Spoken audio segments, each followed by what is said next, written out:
percentage of lawmakers in Congress over the age of 70 has skyrocketed parabolically, and we live in a gerontocracy, rule of the old. And those old people are going to act in their best interests, and that would be regulating and voting themselves lavish riches while pulling the ladder up behind them, ensuring that there is actually no future for you, and that's available in the data. The cost of living, the inability to buy homes, start a family, the kind of things that actually provide purpose in life. Well, here's why. It is totally radicalizing. Just one generation ago, 55% of 30-year-olds were both married and owned a home. Today, it is less than 10%. The inability to buy homes, start a family, the kind of things that actually provide purpose in life. Well, here's why. It is totally radicalizing. Just one generation ago, 55% of 30-year-olds were both married and owned a home.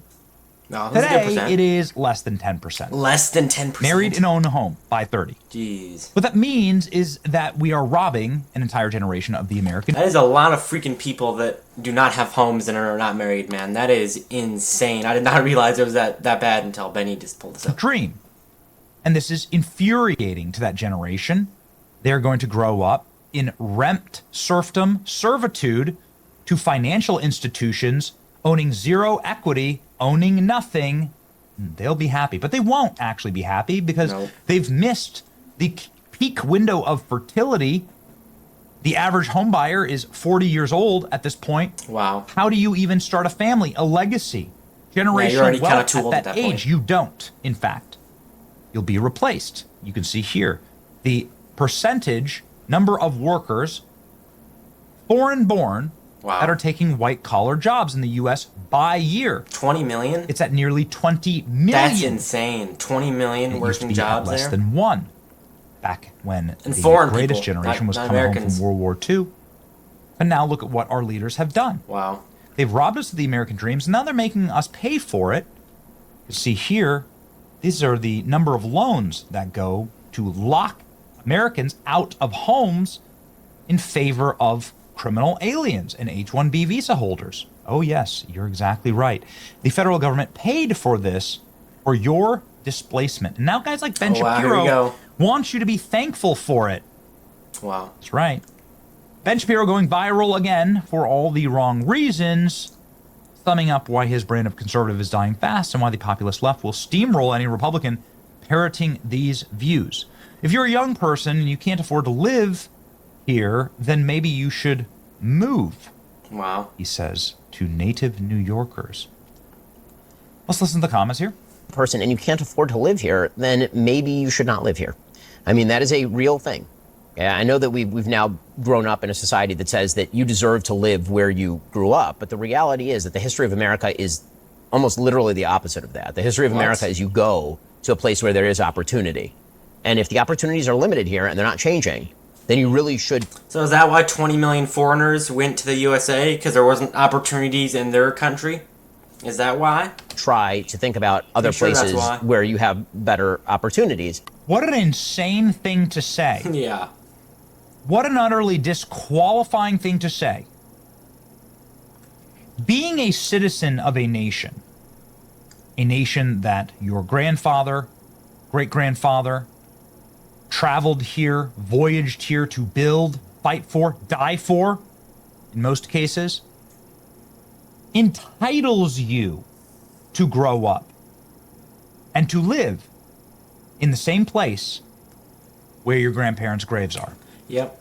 It entitles you to have a home, a community, a heritage, a value system that you share with your neighbors. That comes from permanence, that comes from tilling the soil in the same town that you grew up in. And there's absolutely nothing wrong with that. What Ben Shapiro says about adventuring out and going places, yes, this is a big country. Some people choose to do that, some people don't. Mm-hmm. But to say that you are not entitled to that, yes, you are, in fact. This is fundamentally wrong and a horrible way to say this, to make this point. Sure, do you have agency in this massive nation to go out and make your own adventure? Certainly. But should the prescription be that we've destroyed your hometown? We've made it so expensive, so impossible for you to live there. We've replaced you with tens of millions, if you're looking at places like LA, New York, Chicago, of foreigners. Yeah, those And so now you can no longer live in your hometown. lots and lots of places with so many people from different countries in USA cities. I mean, Minnesota, there's so many people from Somalia in Minnesota. It's pretty messed up to see. There's so many people in Minnesota, in Somalia. So many people from Somalia in Minnesota right now. It's freaking And crazy. you don't even recognize your hometown anymore. That's what's actually being said here. And then to say if you don't like that, then you can just move. It's despicable, in fact. It's a despicable opinion, and it is the opinion that actually leads to open borders. And this is the opinion of globalists. Just call it what you will. This has happened to Europe. This is something that is obviously happening in the Western world. I mean, obviously, there's foreigners going everywhere, but USA, there's a crazy amount, and they're all getting jobs, so now there's 20 million less spots for jobs because a bunch of foreigners took the jobs, so now 20 million other American people can't get the jobs. That is saying, listen, like, you have, Australia's big, you should just let as many Yeah. foreign nationals into Australia as possible. There's other places to live. You can live in the outback, right? You just go live somewhere else. Wow. They're finding out the hard way in Europe, actually, that this... Yeah, what if somebody asked Ben Shapiro that? What if somebody asked Ben Shapiro, there's so many people coming in, you gotta move now. What is Ben Shapiro gonna say? Is he gonna move? Like, isn't Jesus, the case, in fact. And that whole cities, counties, entire portions of countries become no-go zones when you do this. That you actually lose Paris. When all of the French people move out, it's no longer Paris.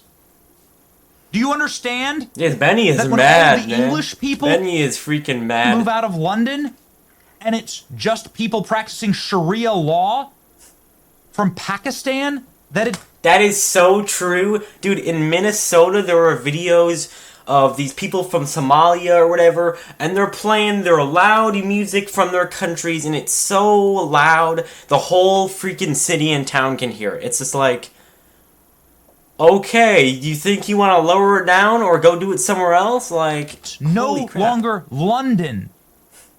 It becomes Pakistan. We've just seen this happen in Minnesota, where Minnesota is like Somalia now. What did I say? See, I told you. Yeah, freaking Minnesota is pretty much Somalia now. There's so many Somalians there.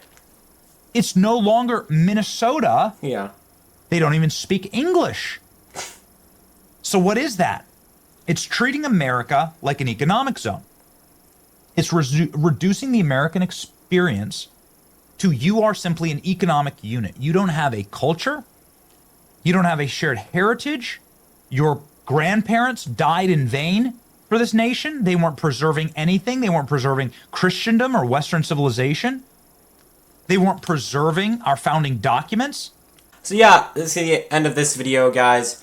I completely agree with Benny on a lot of the things he said there. Yeah, bunch of, like, he showed at the starting, there's a bunch of old people that are in Congress, and they're getting all the houses and crap, or something like that he showed on there. And then there's so much people who are, like, the average buyer is 40 years old. I mean, how are you supposed to start a family and do that other stuff when you're already 40 years old? Like, holy crap. But yeah, I completely agree with Benny. I don't know why in the world Ben would say that. That is just so messed up. And he's literally American, even though he considers himself to be a Jew. He is born in America. He's an American. So, that's what I think, guys. If you guys enjoyed this video, I mean, go to Benny's channel. He has some really good videos there. But see you guys on the next one. Bye.